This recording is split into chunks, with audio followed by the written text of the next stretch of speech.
ওরা আসলে ভয়ঙ্কর রকমের সাম্প্রদায়িক। এরা হচ্ছে অত্যন্ত বিদ্বেষ পরায়ণ, নানা অপপ্রচার আর অপতথ্য দিয়ে ভাসিয়ে দেওয়ার চেষ্টা করছে। কিন্তু লাভ কি তাতে? কলকাতার নিউ মার্কেট বন্ধ, কলকাতার ডিপার্টমেন্টাল স্টোর বন্ধ, কলকাতার হাসপাতালে রুগী নাই, ক্লিনিকগুলো বন্ধ। তাতে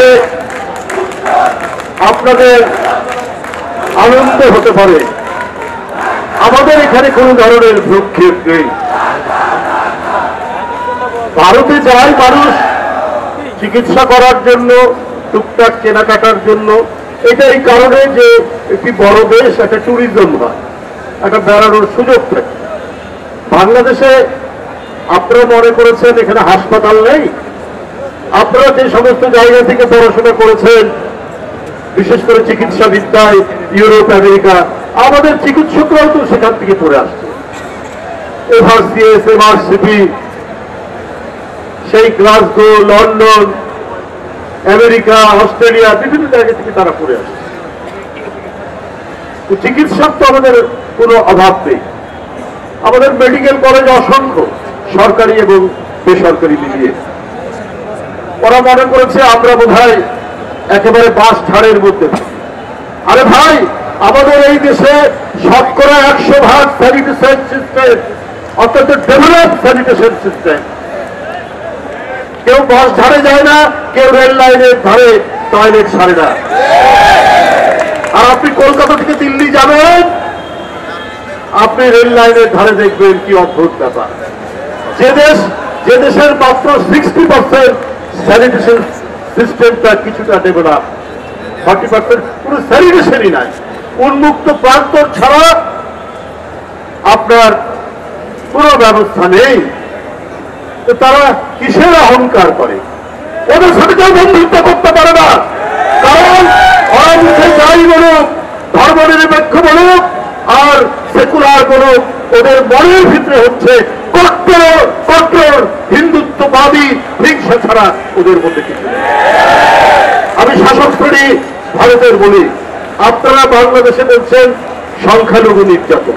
এখানে ইসকনের দ্বারা একজন আইনজীবী মারা গেলেন, রক্তাক্ত পন্থায় কুপিয়ে কুপিয়ে হত্যা করে মারা গেল, সাইফুল ইসলাম। ওই আপনাদের ওখানে যে শুভেন্দু, তারপরে আরো কিছু বিন্দু টিন্দু যারা রয়েছে, তারা তো এই ব্যাপারে একটা কথাও বললেন না, একটা আওয়াজ পর্যন্ত তুললেন না। মানুষ মারা গেল তো বাংলাদেশের মানুষ, সে মুসলিম, একজন আইনজীবী, তাকে নিয়ে ভালো হলো, কোনো কথা নেই। তাহলে প্রতিদিন বাংলাদেশে সংখ্যালঘু নির্যাতন দিল্লি থেকে কলকাতা পর্যন্ত, এই যে এক ভয়ঙ্কর মিথ্যা কথার বেষ্টনী তৈরি করে গোটা বিশ্বকে বিভ্রান্ত করার যে প্রচেষ্টা চালাচ্ছেন, সেটাতে কোনো লাভ নেই। আপনারা মনে করেছেন ভিসা বন্ধ করে বাংলাদেশের মানুষকে আসতে না দিয়ে, তো আপনারা বাংলাদেশে উপকার করেছেন। খাদ্যপণ্য আনতাম, চাল, পেঁয়াজ, চিনি, রসুন, আদা। এখন এদেশের লোকরা তারা আরো বেশি প্রচেষ্টা দিয়ে, শ্রম দিয়ে সেগুলো উৎপাদন করবে। আমাদের ডলার সেখানে যাবে না, আমাদের ফরেন রিজার্ভ আরো বাড়বে। এটা তো আমাদেরই লাভ হলো। আগে গ্লোবালাইজেশনের কারণে এই ঠিক আছে, যে দেশের উদ্বৃত্ত বেশি সেখান থেকে কিনে নিয়ে আসা, আমাদের কাছ থেকেও। আমাদের বাংলাদেশে যে উন্নত মানের এবং সুস্বাদু ইলিশ মাছ পাওয়া যায়, সেই ইলিশ মাছের জন্য ভারতের লোকরা কাতর হয়ে থাকে যে বাংলাদেশের ইলিশ। তো বাংলাদেশের ইলিশ নেই কেন? বাংলাদেশের ইলিশের জন্য আপনাদের প্রাণ একেবারে ফেটে যায়। বন্ধুরা আমার, এরা হচ্ছে অত্যন্ত, আমি আগেই বলেছি, বিদ্বেষ পরায়ণ। এরা বাংলাদেশের মানুষকে মোটেই পছন্দ করে না। আজকে যে বিদ্যমান পরিস্থিতি, আজকে যে এই যে ভিসা বন্ধ করে দেওয়া, আমাদের সীমান্ত সমস্ত কিছু বন্ধ করে দেওয়া, আমি বলেছি এটা তো আরো ভালো, কারণ আপনাদের ওখান থেকে ফেন্সিডিল আসতো, সেই ফেন্সিডিল আসবে না। ইয়াবা আসতো, সেই ইয়াবা আসবে না। আপনারা এটা নানাভাবে এগুলো পাচার করতে, সেই দিক থেকে বাংলাদেশ আরো বেশি আপনার তার যে তরুণ সমাজ, যুব সমাজ আরো প্রস্ফুটিত হয়ে উঠবে। আমরা এটাই বলবো যে ঠিক আছে, তোমরা যদি চট্টগ্রাম দাবি করবে কি কারণে, তোমরা যদি ওইটা দাবি করতে পারো তাহলে আমরাও দাবি করব আমাদের নবাব সিরাজউদ্দৌলার বাংলা বিহার উড়িষ্যা ফেরত দাও, আমাদেরকে ওইটা ফেরত দিতে হবে। আমরা ওইটার জন্য দাবি করছি। এই সমস্ত ফাঁপা এবং ফাঁকা আওয়াজ দিয়ে কিছু হবে না। আমরা একেবারে নিরালম্ব নই, অবলম্বনহীন নই। আমরা বাংলাদেশের মানুষ, আমরাও সর্বোচ্চ প্রযুক্তি ব্যবহার করতে জানি।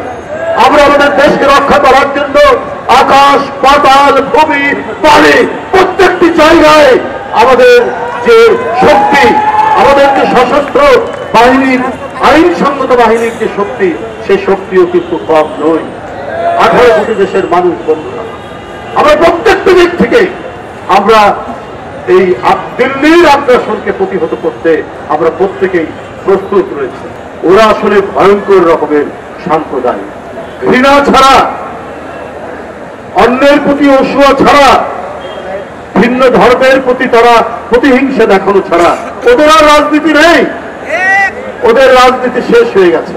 শেখ হাসিনা পলাতক, বাংলাদেশ ছেড়ে থেকে চলে যেতে হয়েছে একমাত্র দিল্লির আশীর্বাদে। 15-16 বছর তাকে টিকে থাকতে হয়েছে। উনি ভোট ধ্বংস করেছেন, উনি ভোটারদেরকে ঘরের মধ্যে ঢুকিয়ে রেখেছিলেন, উনি নির্বাচন শেষ করে দিয়েছেন, নির্বাচন কমিশন ধ্বংস করেছেন, করে 15 বছর টিকেছিলেন। তো আপনার যদি গণতান্ত্রিক রাষ্ট্র হন, আপনার যদি সেকুলার রাষ্ট্র হন, আপনার নিজের দেশের জনগণ ভোট দিতে পারে, ইচ্ছা মতো সরকার পরিবর্তন করতে পারে, কিন্তু বাংলাদেশে যাকে আপনারা সমর্থন করেন সেই শেখ হাসিনা বাংলাদেশের মানুষকে বন্দী এবং কৃতদাস করে রেখেছিল, তাকে আপনারা সমর্থন করেন। তার মানে কি, আপনারা বাংলাদেশের মানুষকে পছন্দ করেন না, আপনারা বাংলাদেশের সার্বভৌমত্বকে আপনারা শ্রদ্ধা করেন না, বাংলাদেশের স্বাধীনতাকে আপনারা শ্রদ্ধা করেন না, তারা আপনারা হাসিনাকে সমর্থন দিয়েছেন কেন? এই 15 বছর জনগণের প্রবল স্রোতের কাছে হাসিনা পালিয়ে গেলেন। সেই হাসিনাকে ফেরানোর জন্য মানে ভারতের শাসক শ্রেণী যা করছে, এটা পৃথিবীর ইতিহাসে এবং রাষ্ট্রবিজ্ঞানের ভাষায় একবারে সরাসরি আগ্রাসন ছাড়া আর কিছু নয়। ওরা এত মন খারাপ কেন শেখ হাসিনার জন্য? কারণ ভুটান তাদের সাথে নেই, নেপাল নেই, পাকিস্তান নেই, শ্রীলঙ্কা নেই, ছোট্ট একটি দ্বীপ রাষ্ট্র মালদ্বীপ তাদের সাথে নেই। 1.5 থেকে 2 দিনের প্রস্তুতিতে আজকে তারুণ্যের ঢল নামিয়েছে তারা। একটা অন্যায়ের বিরুদ্ধে প্রতিবাদের জন্য তারা এই কাজ করেছে, এবং এটা হচ্ছে একটি অন্যায় এবং অবিচারমূলক প্রোপাগান্ডার বিরুদ্ধে